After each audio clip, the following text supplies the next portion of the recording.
ఆస్ట్రేలియాతో test series కు భారత జట్టు పూర్తి స్థాయిలో సన్నద్ధం కాలేదంటూ విమర్శలు చేయడం సరికాదని భారత మాజీ కెప్టెన్ సౌరవ్ గంగూలీ అన్నాడు. టీమిండియా గత 7 వారాల్లో 5 టెస్టులు ఆడిందని, ఎంతకంటే సన్నద్ధత మరెక్కడ దొరుకుతుందని తెలిపాడు. అసలు ఇలాంటి ప్రశ్నే ఉత్పన్నం కాకూడదని పేర్కొన్నాడు. న్యూజిలాండ్ తో స్వదేశంలో టెస్ట్ సిరీస్ ఓడిపోయిన తర్వాత ఆ ప్రభావం భారత్ పై ఎలా ఉంటుందో నాకు తెలుసని, ఇక్కడ ఓ అంశం గుర్తు చేసుకోవాలని చెప్పాడు. భారత్లో విపరీతంగా టర్న్ అయ్యే ట్రాకులపై ఆడామని, కానీ ఆస్ట్రేలియాలో పరిస్థితులు పూర్తి భిన్నంగా ఉంటాయని తెలిపాడు.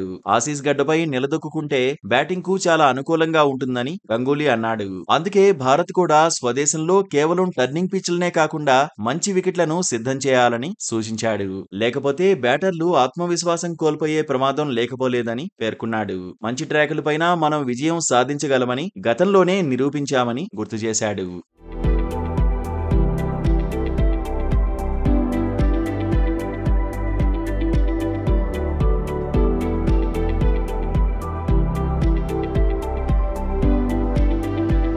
టర్నింగ్ పిచ్లపైన పరుగులు రాబట్టాలంటే తొలుత అక్కడి పరిస్థితులకు అలవాటు పడాలని గంగూలీ సూచించాడు. ఆ తర్వాతే అటాకింగ్ చేయాలని, లేకపోతే త్వరగా అవుట్ అయ్యే ప్రమాదం లేకపోలేదని తెలిపాడు. ఆస్ట్రేలియాలో సీమ్ కు అనుకూలంగా ఉండే పిచ్లతో పాటు బంతి టర్న్ అయ్యే మైదానాలు ఉంటాయని అన్నాడు. బ్యాటర్లు నిలకడ ప్రదర్శించకపోతే ఇబ్బందులు తప్పవని గంగూలీ వెల్లడించాడు. అయితే బోర్డర్ గవాస్కర్ ట్రోఫీలో భాగంగా ఆస్ట్రేలియాతో 5 టెస్టుల సిరీస్ కోసం భారత జట్టు ఇప్పటికే అక్కడికి చేరుకుంది. శుక్రవారం నుంచి తొలి టెస్ట్ ప్రారంభం కానుంది. ఇక న్యూజిలాండ్ తో స్వదేశంలో టెస్ట్ సిరీస్ ఓటమిని చవిచూసిన టీమిండియా ఆస్ట్రేలియా దేశవాళీ జట్టుతో ప్రాక్టీస్ మ్యాచ్ ఆడలేదు. ఇంట్రా స్క్వాడ్ తోనే వార్మప్ ఆడడంతో టీమిండియా సన్నద్ధత బాగోలేదంటూ పలువురు విమర్శలు చేయడం ప్రారంభించారు. ఈ క్రమంలోనే అలాంటి విమర్శలు చేయాల్సిన అవసరం లేదని, సరైన సన్నద్ధత లేదని ఎలా చెప్పగలరంటూ సౌరవ్ గంగూలీ ప్రశ్నించాడు.